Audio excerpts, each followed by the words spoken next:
பார்த்து பண்ணிக்கிறோம். இது ஞாபகம் இருக்கா? இது வந்து எப்படி தெரியுமா, இவ்வளோ ஒரு மூளை இருக்குன்னா இந்த மூளையில் இவ்வளோண்டு இடத்துல உனக்கு இருக்கும், இவ்வளோண்டு இடத்துல லைட்டாக உனக்கு ஞாபகம் வரும். அந்த ஒரு ஹர்பி அதான் இல்லை அது இல்லை அது இல்லையா? ஹாட் மாதிரி இருக்குடா. இது சுத்தமாக ஞாபகம் இல்லையாடா உனக்கு? பார்த்துருந்தா ஞாபகம் இருக்கும். படம்டா இது. இது ஃபுல்லாக ஞாபகம் இல்லை, ஏதோ ஓரளவு இது பார்த்த மாதிரி ஒரு ஞாபகம்.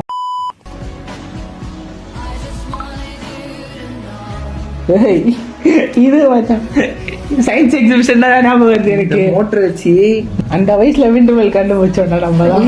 ஆனால் அது வந்துச்சு பாரு. மில்க் பிஸ்கெட் இது கன்ஃபார்ம் ஞாபகம் இருக்கும். நீ பண்ணியிருப்பியான்னு தெரியல. ஆனால் தண்ணியில தட்டு சாப்பிட்டுருக்கேன்டா. ஸ்கூல்லேருந்து வந்துட்டேன்னு வச்சுக்கோயேன், 5 ரூபா எதுவுமே இருக்காது. வீட்டில் மில்க் பிஸ்கெட் இருக்கும். போய் ஒரு டம்ளரில் தண்ணி எத்தனை உட்கார வச்சுட்டு